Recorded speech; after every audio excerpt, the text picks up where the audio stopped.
Okay, welcome back. Last time we started up the additional scenario and completed a Lone Shadow Act 1. So I'm putting Tatsuya back on Apollo because this next one is a little bit harder and we have actual fights to worry about. So, off we go into a Lone Shadow Act 2, which will no doubt have a lot of talking at the start, just like last time.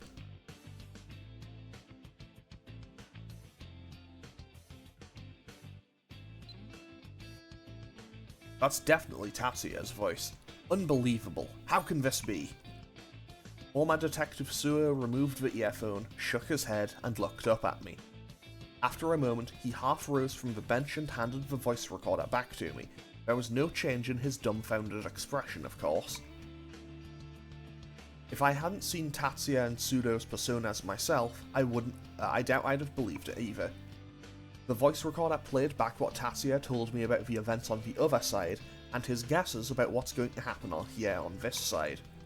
He finally told me after I promised to keep it a secret, but I secretly recorded it. Sorry Tatsuya, adults will lie without batting an eye. Persona? But is it really possible for rumors to come true? I removed the charm that I'd inserted into my police notebook.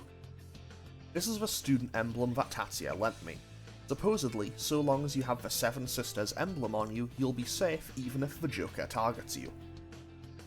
It's been a hot topic among the kids lately, and in truth, Pseudo hasn't appeared before me ever since.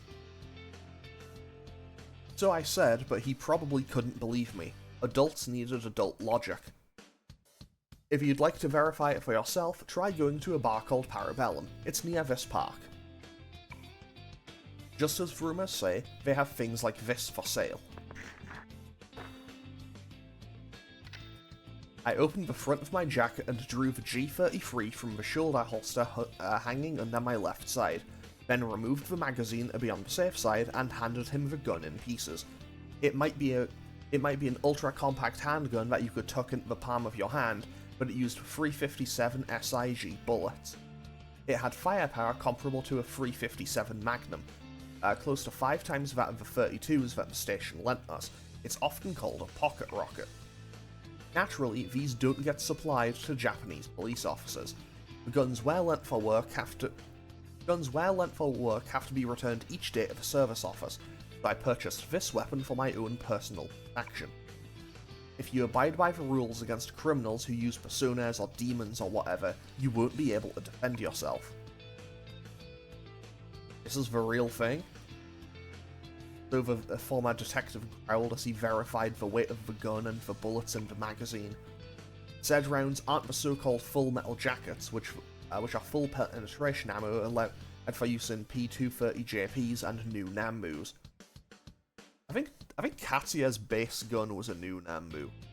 Anyway, these were jacketed hollow points, which exposed the lead on the tip and had a pit in the center. They were warheads meant to stop a person stone dead. Their penetrative power fell short compared to FMJ's, but when it came to dealing damage to soft targets like human bodies, they were far superior. This is because the lead mushroomed at the moment of impact. It efficiently delivered a shock and caused massive blood loss. As a result, their use was prohibited in international warfare per the Hague Convention. I heard that it's because they were deemed inhumane due to the unnecessary suffering they caused. Apparently there was such a thing in this world as humane warfare. Black Stars and Makarovs aren't something you get your hands on at a moment's notice, even using black market routes from the mainland, the Philippines and Russia. I don't know how it works precisely, but I can only conclude that rumors have become true. Put that away right now.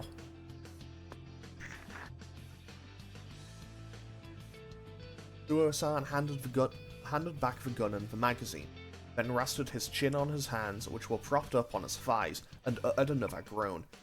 Next to him, the wrappers for the anpan we'd lined up and eaten together earlier swayed in the autumn breeze. He's from under the cardboard milk pack.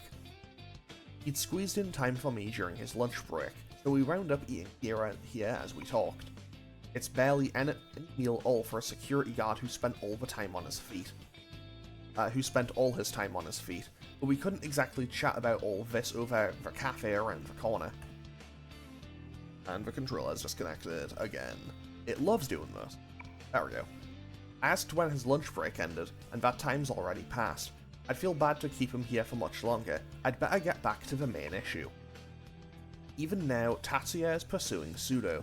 He believes he's the only one who can cope with the situation, or rather, he believes that as the only one who hasn't lost his memory, he has to do this all alone.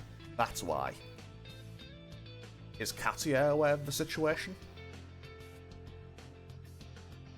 No, I suspect not. It seems Sergeant Suo is cooperating with a woman named Maya Amano, who Tatsuya is trying to protect. Tatsuya said he doesn't want to get his friends from the other side or his family involved. That's why he left home. This is fundamentally not a task for children. It's our job as police officers. However, you and I both know that the police aren't reliable. Togashi's still. Thinking over his former friend, Suo-san looked up at me as if begging for good news. I didn't have any I could tell him, though. He's connected to Tatsuzo Pseudo. It's clear that he and Captain Shimazu are obstructing the investigation to make sure that Tatsuya Pseudo doesn't get detained. Togashi. He seemed to age 10 years as his head sagged down, hand on his brow. It was probably tough knowing his best friend betrayed him and continued to participate in the crimes for which he should have been arrested. Somewhere inside, though, he still trusted Togashi. Right now, the only one who can defeat Pseudo and protect the world is Tatsuya.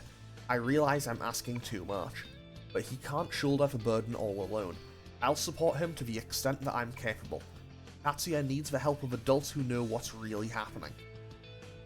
We first met at Zodiac during its remodeling. After hearing about the inevitability of Tatsuya's death and the secrets of the world, I forced Tatsuya to make a deal with me. I'd provide him with a place to stay and information on the Pseudo investigation. In return, he'd make sure that Pseudo dies and stays dead. Most likely, no matter how things go, Tatsuya will eventually have to settle things with Pseudo regardless. Legally speaking, there might be room to assert that it was legitimate self-defense. However, that doesn't change the fact that he's hurting and killing someone.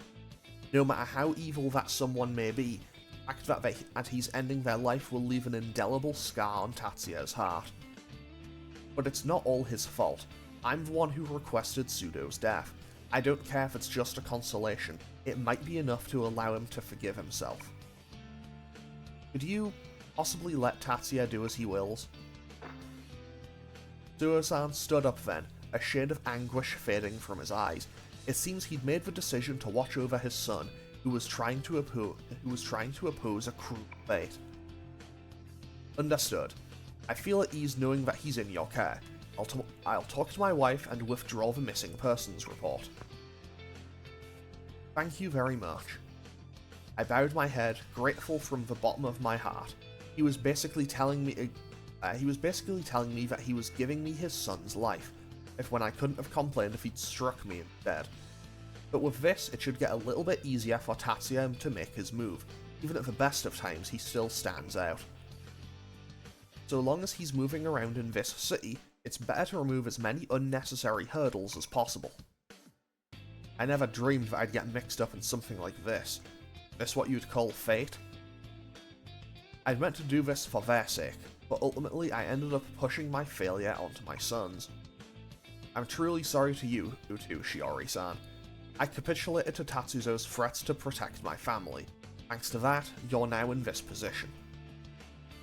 Suo-san and me, Chief Togashi and Pseudo's son, the head of investigations and the kids who created this side, and finally the woman who holds the fate of the world, Maya Amano.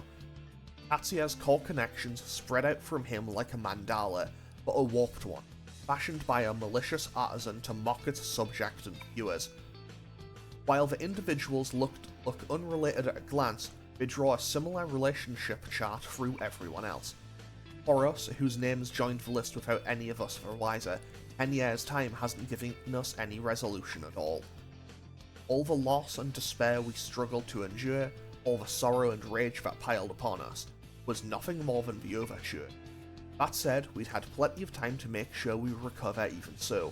Don't underestimate us, humans.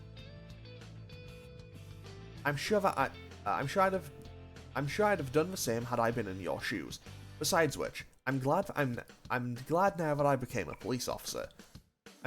I got to meet Tatsuya, and I can extend a hand to kids who've committed crimes without forcing them into the twisted society adults created. It might be impossible for now, but one day I want to make our society where kids like Tatsuya can live with a smile. That's the task of us adults. Kids mustn't be forced into a world where they have to sacrifice something in order to enter it. I heard the Aerospace Museum blimp is flying. Let's go check it out. Whoa, the rumor it flies was true. Let's go! Overhearing the voices of children running nearby, Suo-san and I shared a glance and looked up at the sky. I couldn't see it from here, but perhaps it was true that the blimp was flying. Come to think of it, I heard fire truck sirens wailing a little bit ago. I don't know why, but I got the feeling that Tatsuya is almost certainly on that blimp. He was on that blimp. See it through to the end, Tatsuya, so you don't regret a thing.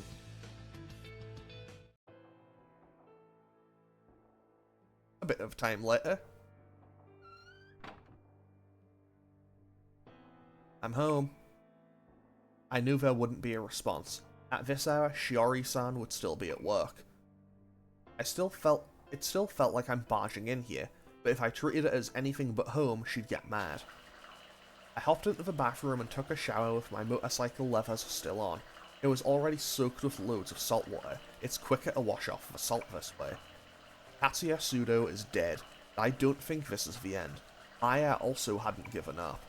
It seemed like all of them, my brother, Ulala-san, and that other guy were chasing me and Sudo down. When I saved Yoshizaka at the Seven's clock tower, I gave Maya an emblem and advised her to spread a rumor, so I figured it would be safe for me to leave her alone for now. I was naive. The more I pulled away, the more she'd approach me with that steady smile until before I knew it, I couldn't get her out of my head. Even way back she would have gotten like that, but giving her that advice was only fuel for her engine. Still, I was right to keep an eye out for Jun in the meantime. I knew Sudo, who had already tried to abduct Yoshizaka, nearly called her Yoshizawa, would absolutely try to force Jun into the masked role of Joker, and I had been right.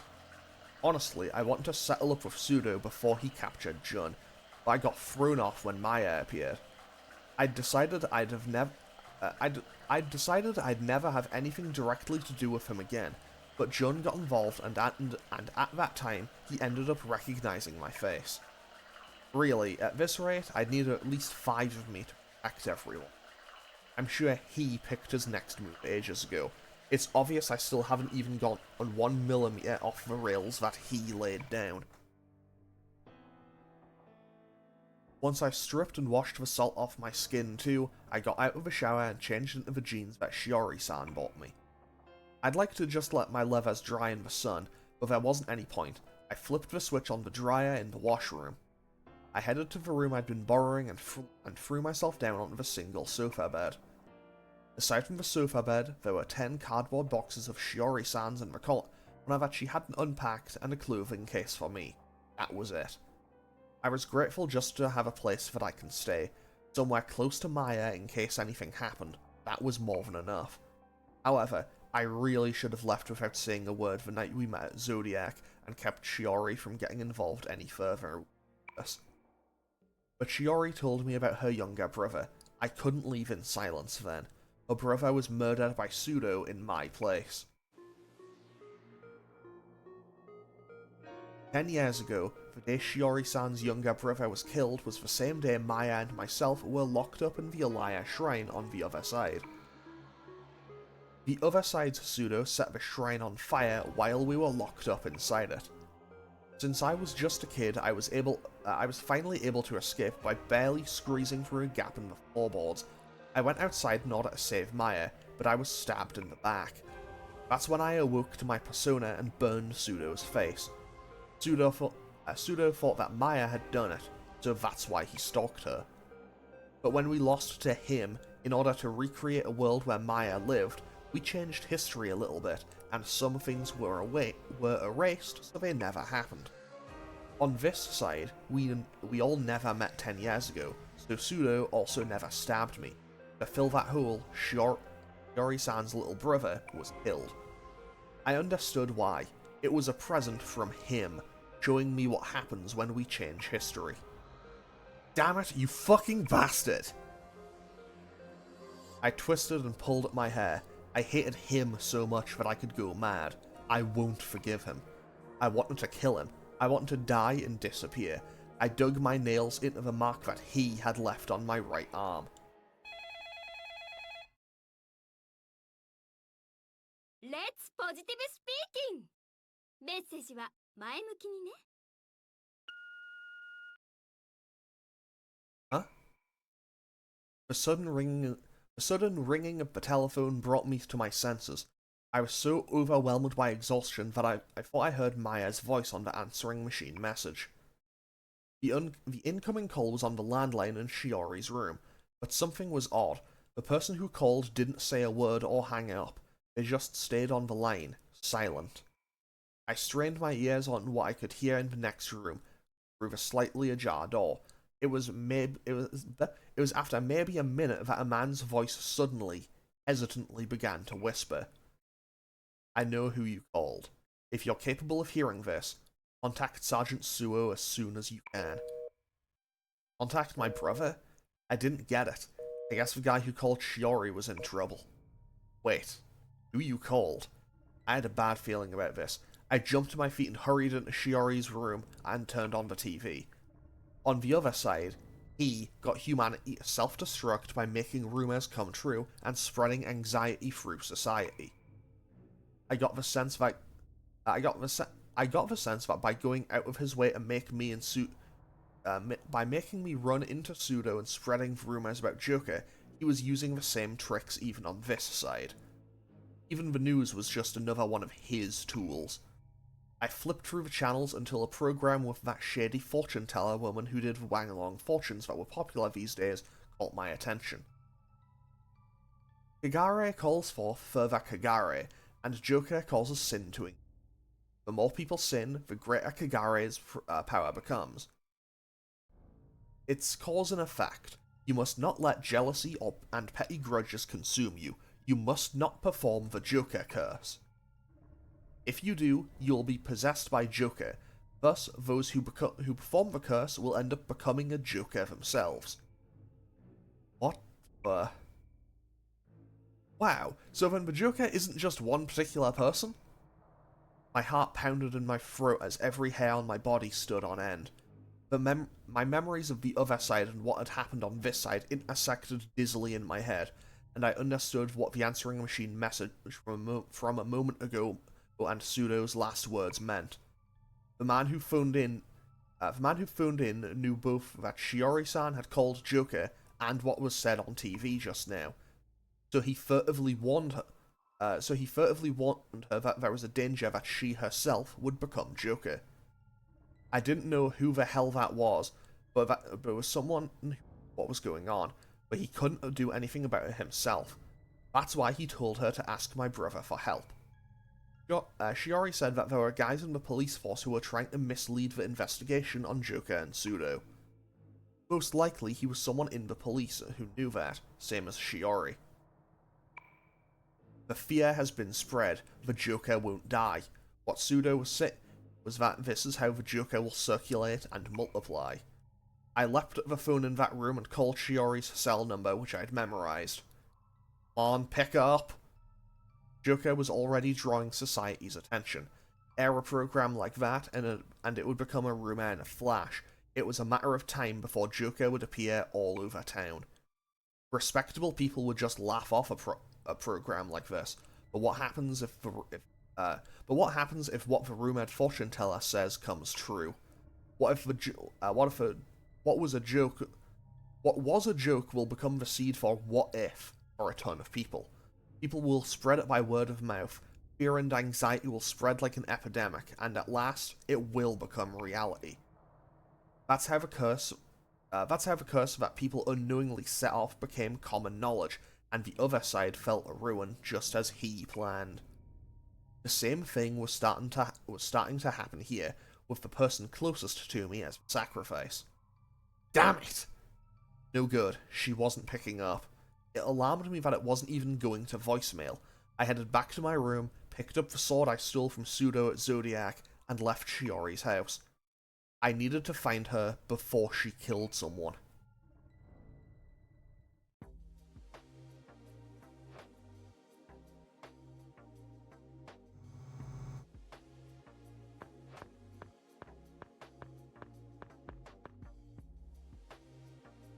Maya, you still haven't given up?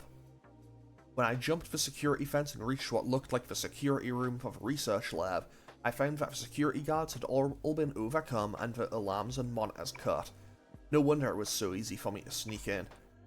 I found 3 warped coins on the floor next to the security guards collapsed in front of the door.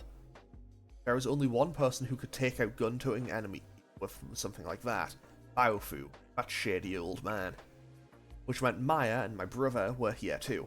They were probably a step ahead of me and got wind in that the kidnapped Joker users were dragged here. This was going to be a pain. 2 full days had passed since I left Shiori's place and tracked the rumors to this place.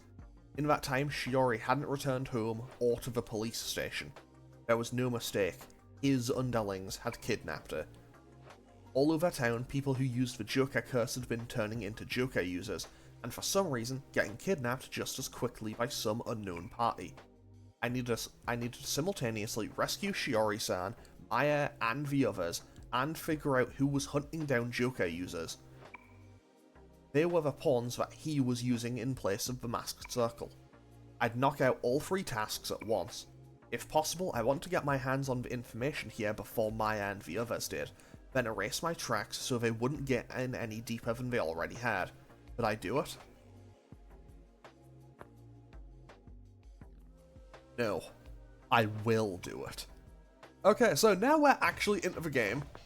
Great, I honestly managed to get through that without anywhere near as many tripping over my words, anywhere near as much as I thought I would, which is always a good sign, because honestly, I know me, I will trip over my words an awful lot. Fortunately, I think I know what I'm doing here. But yes, I am now basically doing this entire dungeon solo. I mean, I am super over-leveled and can just run away from every single fight, which I'm probably gonna do if I'm being honest. Because it's not really worth me fighting all these enemies. Also, here's Akichi.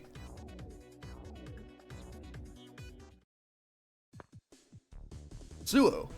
You're Suo from Sevens, right? Akichi? What the hell are you doing in a place like this?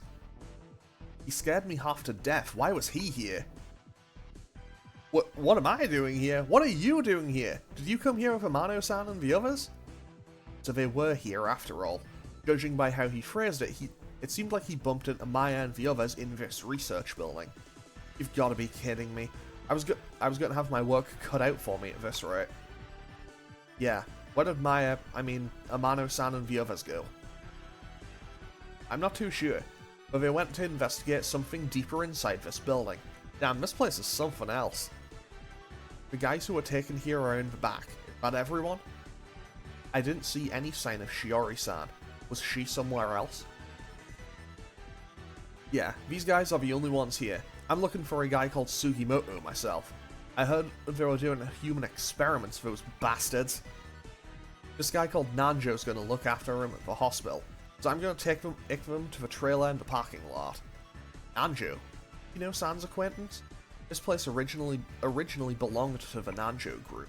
If this Nanjo was working with Maya, then that might mean that not everyone in the company was acting as his pawn. Hey, you seen Sugimoto? He's a dude from my school. He's got a mug only a mother could love. Don't know him. I couldn't tell him that I knew his other side self very well. I'd be in trouble if this guy didn't forget everything. Still, Akichi's reason for being here suddenly hit me. Even on the other side, he and Sugimoto got on like cats and dogs. You came here looking for him after he used the Joker curse on you? You're as soft-hearted as ever. You sure know a lot about me. Take this. I threw him a badge with the Seven's emblem depicted on it. Akechi caught it and stared at it blankly. It should be effective against Jokai users. The hell is this? Don't tell me you buy that rumor too. Shut up and take it. I'll stick with you as far as the parking lot. Follow me. So long as this Akechi and the synchronized Akechi didn't remember the other side, and he wouldn't be able to use his persona anymore. I couldn't leave him be. Hey, thanks. I owe you one, man. Okay, so now we just have to kind of backtrack right to the start. So I'm just going to throw on the Golden Honey because realistically, all the fights in here are going to be kind of redundant to do anyway, because I'm just going to... Because it would basically just be like, yeah, I one or two shot everything that isn't, you know, a boss. So, yeah, I feel okay just kind of using the Golden Honey to just run through.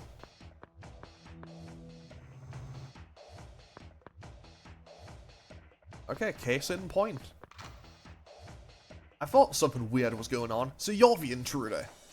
I made Akechi wait outside. Headed into the security control room and walked into a face full of guns. I didn't figure the security guards had noticed me. I guessed it came from another floor to check things out. What, a kid? Where the hell did you... I was no hero. I didn't need to wait for them to finish their lines before they finished babbling. I crouched down and dashed towards them.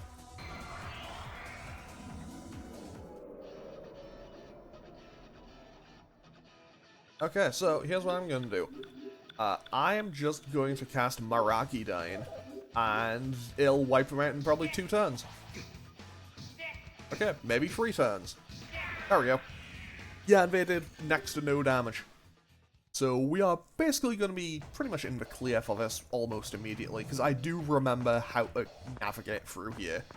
I hope. I confirmed that there wasn't anyone else in the parking lot, then called to Akechi. All clear. Move it. You hide with everyone inside. Don't close the door all the way, you'll suffocate to death. Yeah. Hey, Suo, you and me, we've been talking real casually to each other for a while, but I got to ask, how do you know my name? Who doesn't know the underboss of Cuss High? Oh, the hell is that? Kinda familiar, but it also kinda pisses me off. I messed up. Looks like he never had that nickname on this side. Well, I couldn't talk to him any further than this. Whatever. Just watch over these guys. Amano-san and the others will be back soon.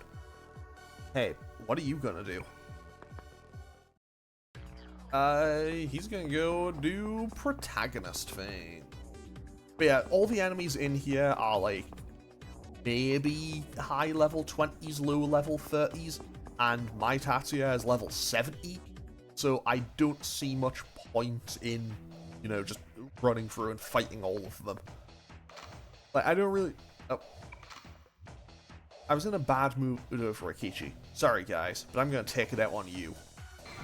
Well, that's just uncalled for. I mean, they are gonna try to shoot him, so I guess it is kind of called for. Anyway, I could just Maragi Dyne. You know what? Let's just Heat Kaiser. Because I do have access to Heat Kaiser now, which appears to do even more damage. Okay, cool. Yeah, let's just do that. And I will hopefully be able to just breeze through absolutely every enemy in here.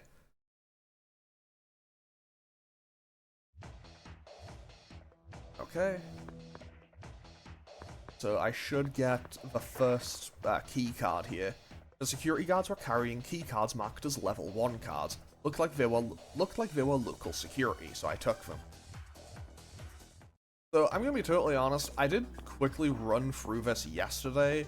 Like, I ran through this yesterday just so I could hopefully try to learn the way and order in which I'm meant to navigate through here.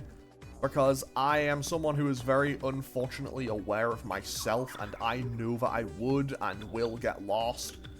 Because, quite simply, I managed to get myself very lost when I did this yesterday. Which is not exactly a great sign, because it's like, hey, I basically got lost in a series of straight lines. which, you know, never exactly what you want. Fortunately, I, you know, just had, you know, streams and stuff on in the background to make it a lot more tolerable. Because, if I'm being honest, if I had to listen to the music in this area just on loop for a good while, I would probably lose it. Like, I would probably get very irritated very quickly. Because I feel like the music here, it fits, but I don't love it, you know? Okay, so I need a level 2 card for that. I don't think Tatsuya gets the level 2 card, but I'm pretty sure I go through here. If I recall correctly, I go through here. Oh, Golden Honey wore off. Let's just throw that back on immediately, because I don't want to have to be fighting, you know, comically weak enemies. And now we just run on through here. There should be more elite beret enemies further down this corridor that I'll have to fight. There we go. In just a moment, there we go.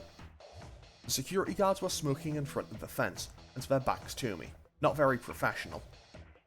Hey, is there really an intruder? Yeah, I hear it's 2 young women and 3 men. Just leave it be. It probably meant Maya and the others. Again? Why? Wouldn't there be trouble if that's what's going on? Wouldn't there be trouble if what's going on here got out? The hell would I know? But it's orders from Shinjo. Shinjo?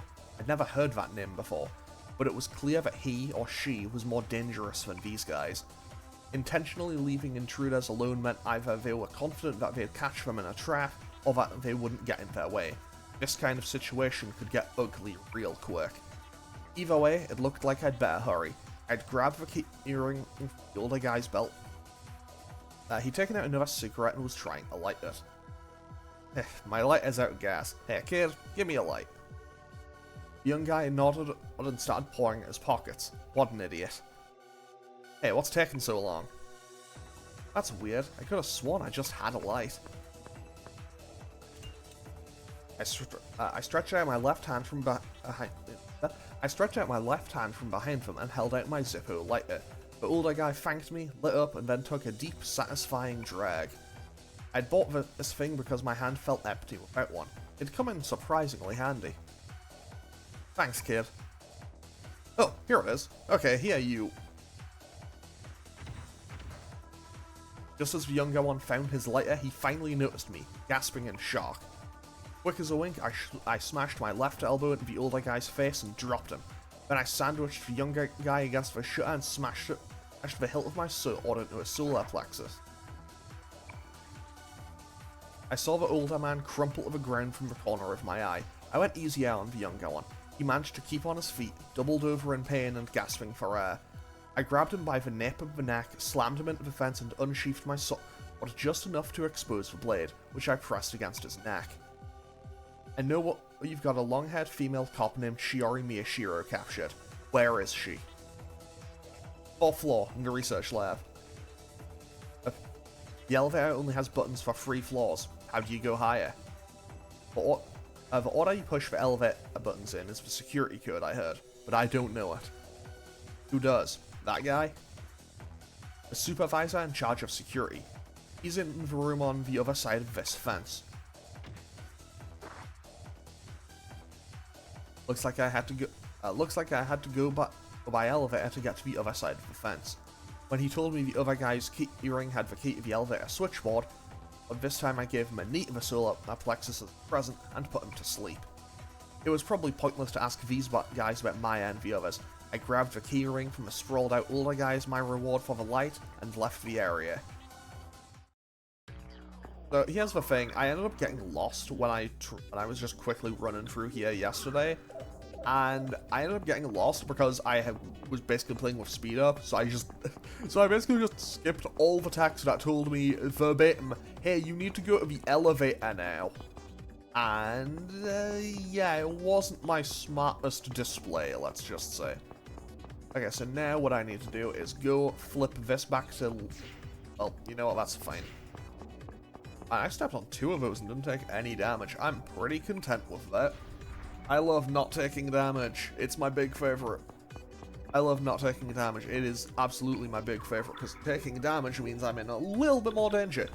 And I know that there's a couple of potential fights in here that could actually be a little bit of a pain. Mostly because I don't really remember them. And also, I am going to save now. Not because I'm ending off the episode here, I am going to finish this all in one. But I might have to make a cut at some point.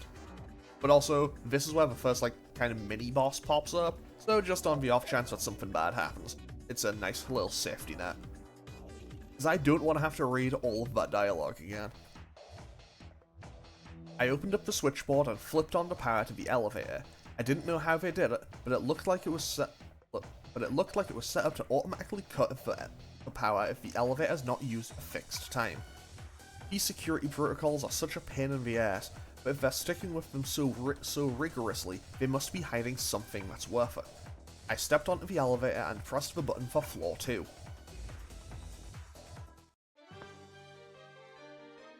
When the elevator opened, a robot I'd never seen before pointed the muzzle of a heavy gun at me. It reminded me of the Order of the Holy Lance from the other side. A model number XO, or X0 I guess, was painted on the body. Throw down your weapon and surrender. You may be a child, but I'll show no mercy. It looked like someone was piloting it. The young guy I beat up from earlier screamed from the other side of the fence next to him. Turn that goddamn brat into mincemeat! It seemed he managed to wake up and made a report to the higher-ups. The guy inside this thing must have known how to get to the 4th floor. All I had left to do was pull him out of there and make him spill his guts. Okay, so now we have to fight this thing. Now the question is it weak to electricity like all of the other ones are? Yeah, my answer is probably. But I don't have electricity, so... Oh, it's weak to nuke? Oh, buddy, I have some terrible, awful, horrible news for you. 2, 3. You know what? I mean, credit to him, though. He's actually got some decent damage going. There we go. We won. Sorted. Sorted, no problem.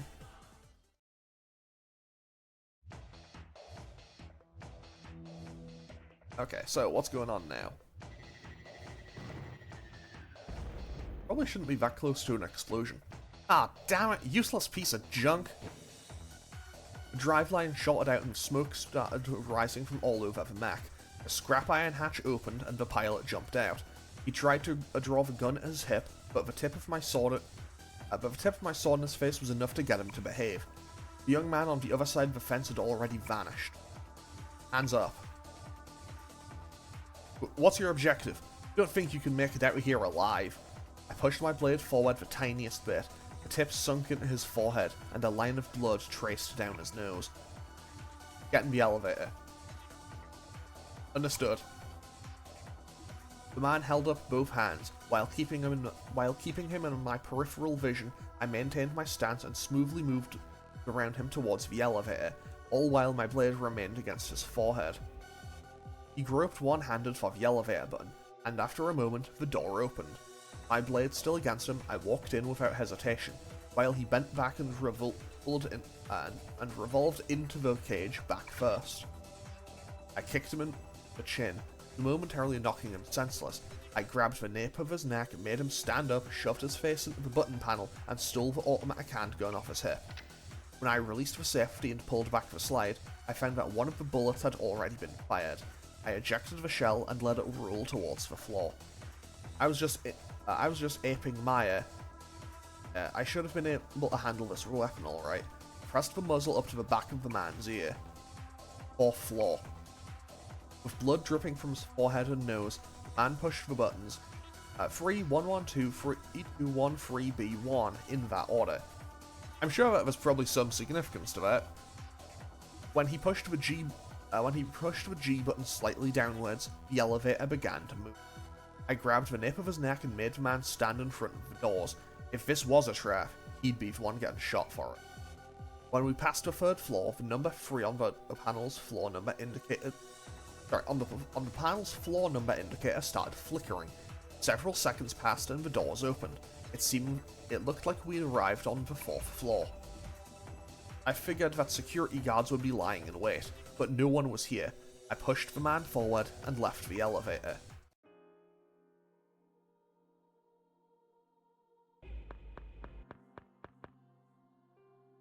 I heard it was here. When I made him guide me to where Shiori-san was, the man stopped in front of a room that looked like a research lab. While I was at it, I might as well find out who they are. Who are you people? What are you doing here? Came here not knowing that? Who in the world are you? Without a word, I pulled back the gun's hammer.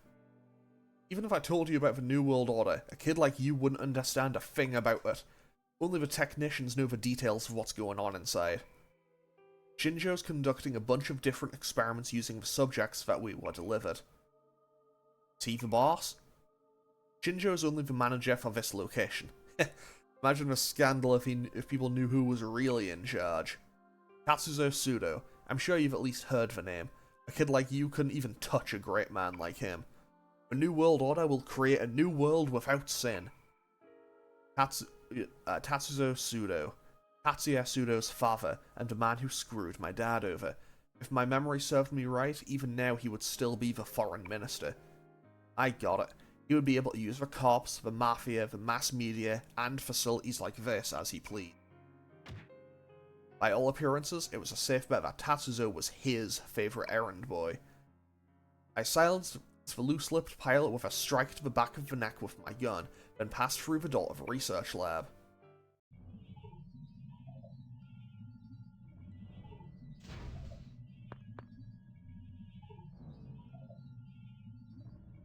Around the centre of the lab, there was a demon restrained on a revolving table set upright.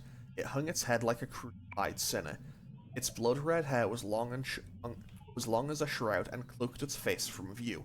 Its overall form looked human enough, but its skin colour was difficult to describe beyond that it was clearly not of this world. If it were so inclined, the talons on both its hands could easily tear through the lab table on which it was restrained, along with the men in white standing on either side of it. It looked as if it had been sedated or something. The men in white seemed to have noticed my arrival. They backed away several steps, but somehow, they didn't seem too surprised. There was no one else in the room. A horrific premonition skittered up my spine. Glaring at the men in white, I barged straight in while thrusting the gun at them. I stole a clipboard holding a chart from the narrow-eyed man and looked it over. On the chart, the process of Shiori-san's metamorphosis into a demon was documented via a series of photos. By deliberately allowing a persona to take over, they transformed her into a demon. It seemed like this was an experiment to change a person into a demon by swapping a demonic archetype sleeping in the collective unconsciousness with a human consciousness.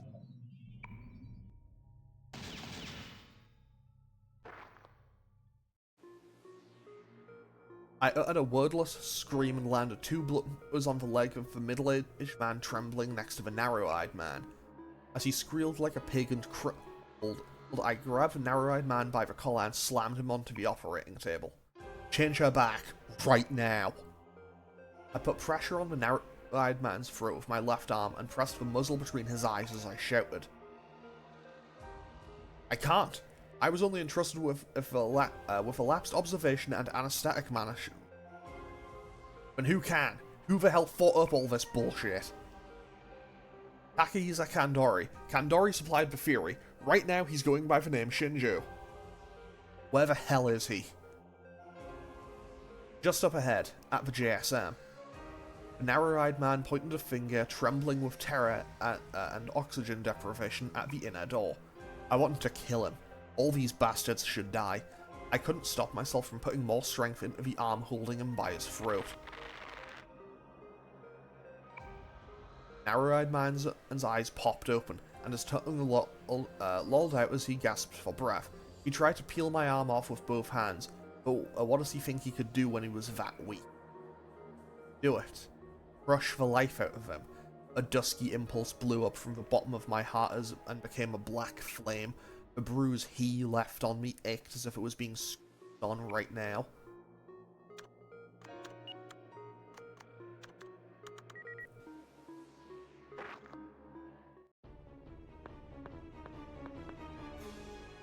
At my back, I heard a series of intermittent metallic clanks, then the sound of something heavy thudding onto the floor. I returned to my senses, and when I turned around, Shiori-san was collapsed on the floor, convulsing and trying to pull herself upright. The middle-aged man had reached out to the to the desktop computer and unlocked the lab table. When Shiori-san murmured those otherworldly words and rose to her knees, the room temperature dropped in an instant. With a sound like a whistle, a scalpel-sharp, freezing wind began to whirl around us. She can never return to the way she was. She switched perfectly with an archetype from the collective unconsciousness. And the only one who knows how to restore her lost ego is Kandori.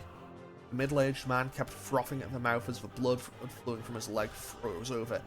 Even that spray blew into the violently spiraling wind like glittering diamond dust. The sinful persona Joker is called the Windwalker from the unfathomable consciousness. She's become one of the great old ones who once ruled the earth. So this is Ithaca the Wendigo. Why don't we confirm their experiment's results with our own eyes? Incarnated demons, a great old one, and an archetype using a human body.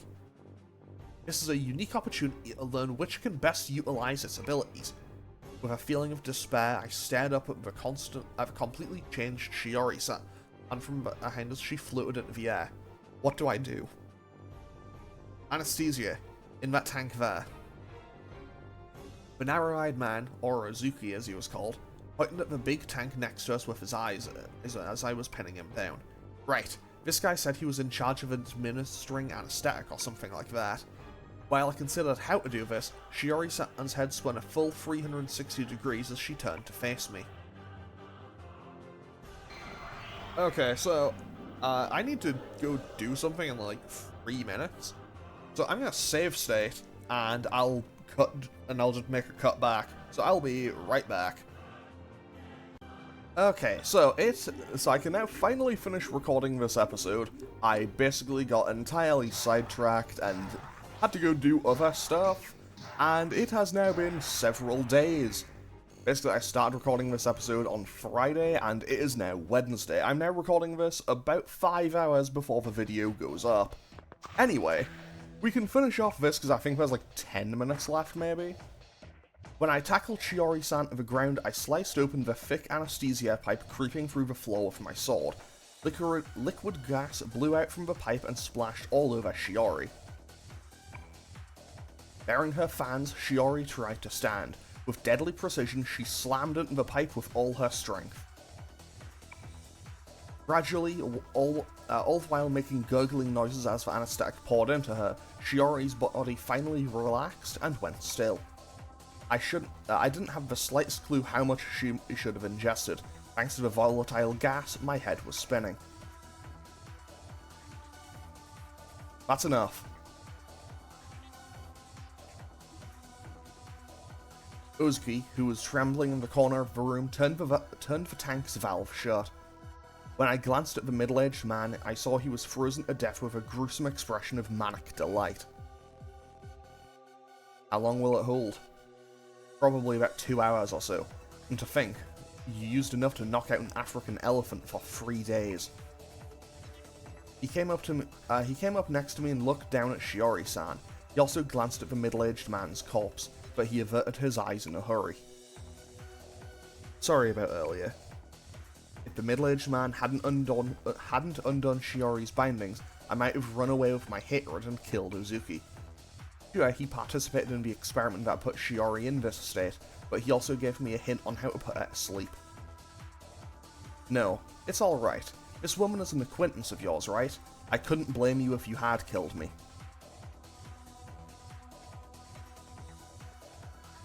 Shinjo, or rather Kandori. You said he was just ahead, right? Yeah, he ordered us to slow you down while he was welcoming the other intruders. The JSM, I mean the machine for separating Jokers from Joker users, is down the hallway. It's straight ahead. Kandori's there. I'll be back.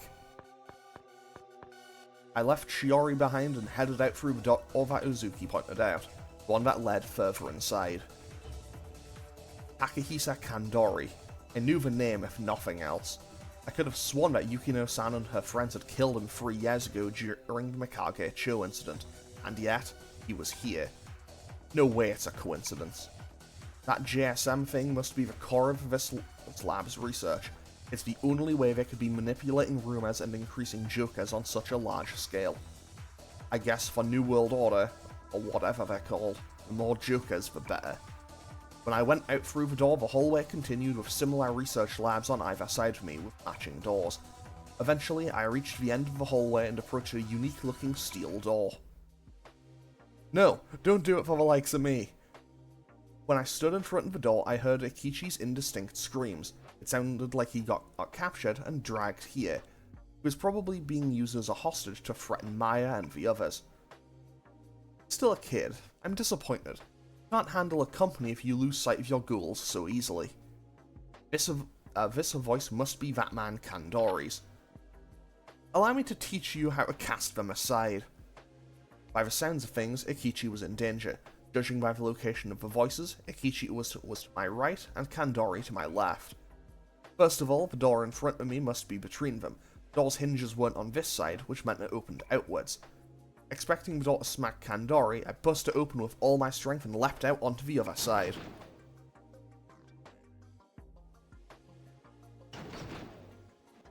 At the same time that I opened the door towards Kandori, I heard a bullet or something strike it.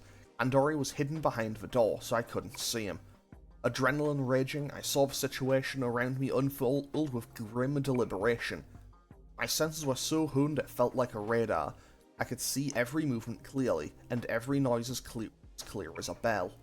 Immediately next to me, in the corner of my right eye, I saw Akichi crouching down, and behind him, a security guard was pressing a gun to his head.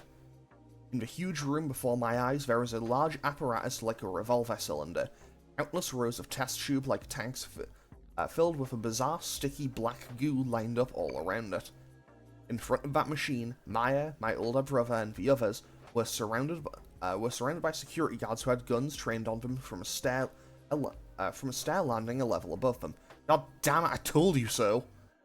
Based on everyone's relative positions, I got that Maya and the others were on the third floor, while Akichi, Kandori, the security guards, and me were on the landing on the fourth floor leading into an atrium. After that, my body moved before I could think. Man, he really did spin Akichi out of the room. I ran past Akichi, kicked him from behind with all my strength, and sent him flying towards the door. He hit the door face first and went rolling down the middle of the hallway I'd just come from. I caught sight of the door slamming shut from the force of the rebound in the corner of my eye. Using the inertia from kicking Akichi, I twisted my body to bisect the security guard who'd been standing behind me. I've heard that when another target jumps out in front of someone suddenly, they'll be confused for an instant about which one they should shoot. I ended that guy before he could come to a conclusion. I immediately straightened again and turned past the door. A man in shades with a flashy scar on his face pointed a handgun at me, which was still trailing a faint line of smoke from the muzzle. Not at all shaken, the corner of his mouth floated into a shallow smile. If you blended cynicism with fatigue, affectation with caprice, his nihilism with an excess of talent, you'd probably end up with a man like this. This must have been Kandori. Tatsuya? From below, my older brother called out my name. In the time it took him to do so, the two of us could get taken out. Nothing for it. I gave him a push forward with a horribly cliched line. Get out of here now! It looked like everyone remembered what they should be doing. Maya and the others escaped in a rush, and the guards started opening fire on them all together.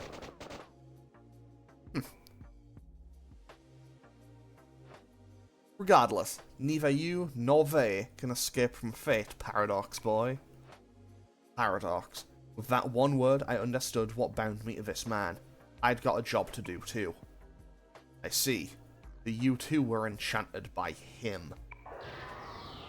Then tell him for me that I'll protect Maya and everyone else. This man knew me and him on an even deeper level than Pseudo. Paradox. What kind of outcome was that even implying? No need to pass on a message. He hears all. Just so. It's clear that the persona Kandori bore was the incarnation of him. He almost completely erased the presence of his persona just like I did. I didn't notice him until he was right under my nose. Fury flowed through my veins and I was completely awash in hatred. Have you ever considered why the moon can never why the moon you can never reach shines as beautifully as it does? I was burning up. It's not because it reflects the light of the sun, it's because it's embraced by darkness. The deeper the darkness, the brighter its light shines. My field of vision was narrowing. My hermano too will inevitably fall into darkness. You too must become a black sun.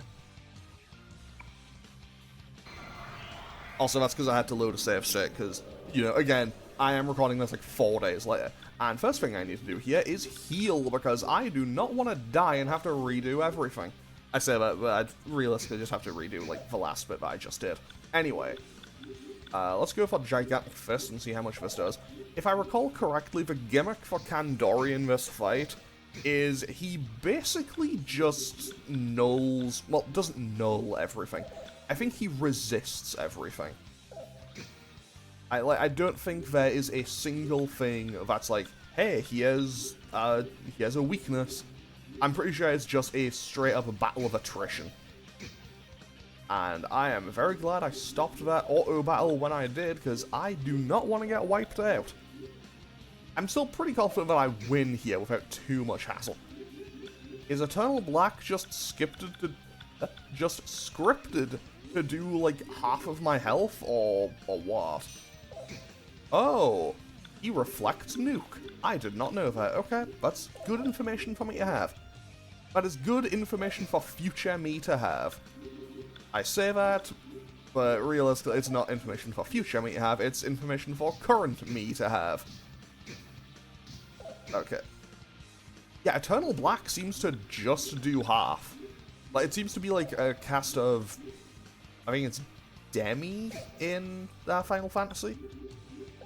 No, let's just do a regular attack. Also, I love how it's very clear that, yeah, he's just messing with you.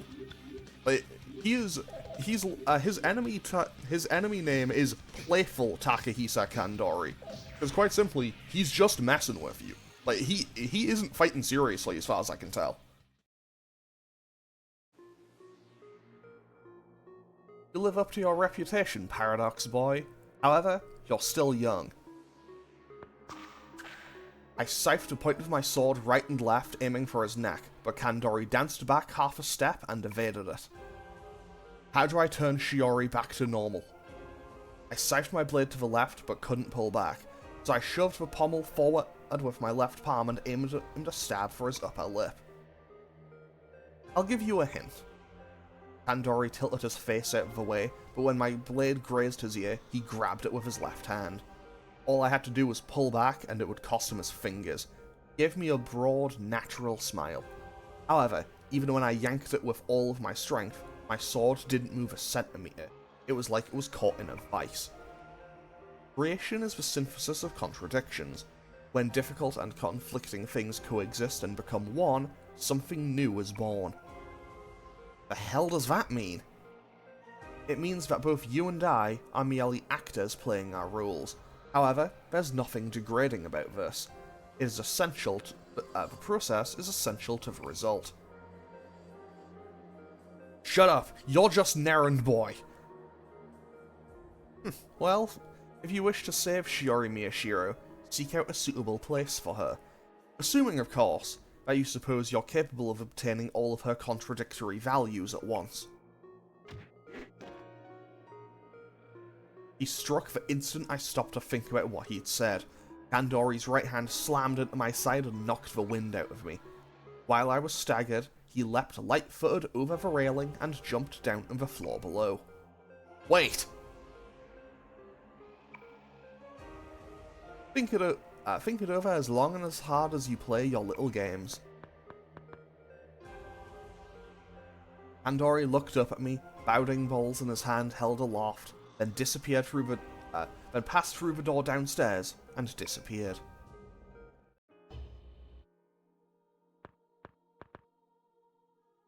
When I went back to the lab room where Shiori was at, Ikichi and Ozuki were already there.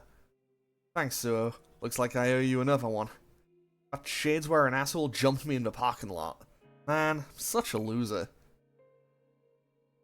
Don't worry about it. You're a great guy. More importantly, I need to ask you a favor, man to man. That's right. There was no need for him to worry about something like that. I owed him so much myself that a lifetime wouldn't be enough to pay it back. What is it? Tell me anything, man. Don't say anything to Amano-san and the others about how we met here or what we talked about. You and I met for the first time back there. Got it? Looks like you got your reasons. Got it, man. My lips are sealed. I could just picture Maya asking Akechi all about me. I want to cut off as much information about me and the other side as I could.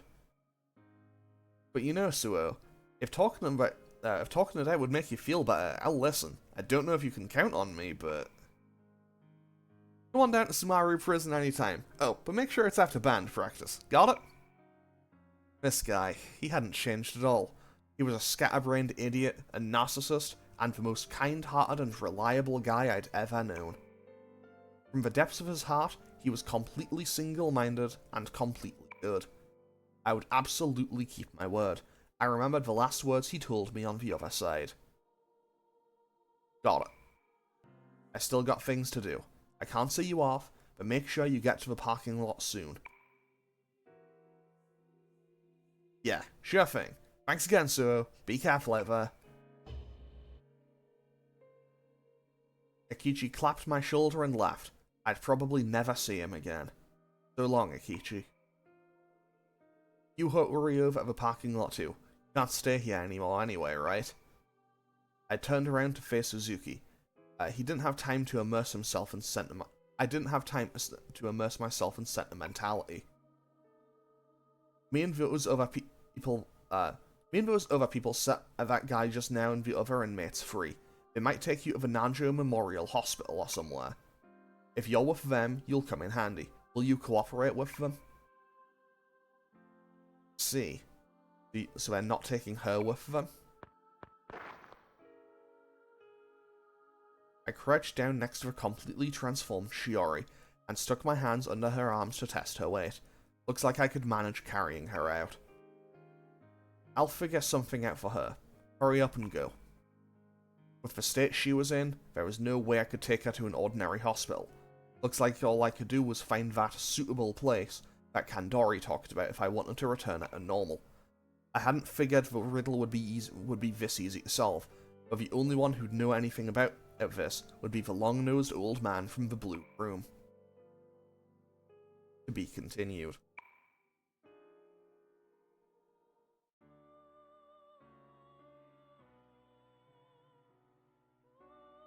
Welcome back. How was your trip? Perhaps you've come to understand Master Tatsuya Suo's suffering a hair more.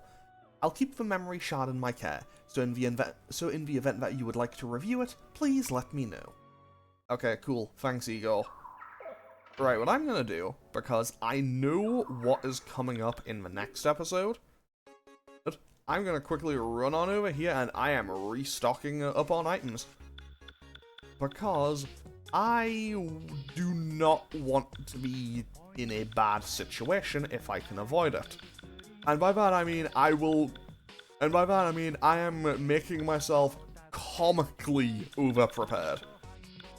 Like, I am going to be comically over-prepared for this, because this is going to be like I'm going to say 3 episodes.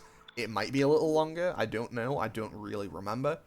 But that is a thing for, well, that is a thing for me to deal with in about 5 minutes when I start recording the next episode, but on Friday when I upload it. So I'm going to end off today's episode here, and next time we're going to begin the final part of the additional scenario. So, where we basically have one huge dungeon left to do. And then we'll be very, very close to the end of the game. Like, we're going to do okay, I'll have like 3 episodes for the last bit of this additional scenario, probably. And then, after that, will be when I finally just go and fight Nyarlathotep. And also, I just realized we aren't on full HP and SP, so you know what? I'll throw 300 yen away to get that heal done. Why not? As a treat. Okay, so, pretty much, Gonna end off today's episode here, and in the next episode on Friday, we will be starting the final part of the additional scenario. Oh, and I want to say I should be finishing this game in next week's episode. But I want to say a week on Friday's episode will be the last one, but I'm not going to fully commit on that because I'm not 100% certain. But anyway, I'm going to end off today's episode here. As always, feel free to leave a comment or click any of the buttons down below if you feel so inclined, and I will hopefully see you all in the next episode on Friday. Okay, thanks for watching. Later.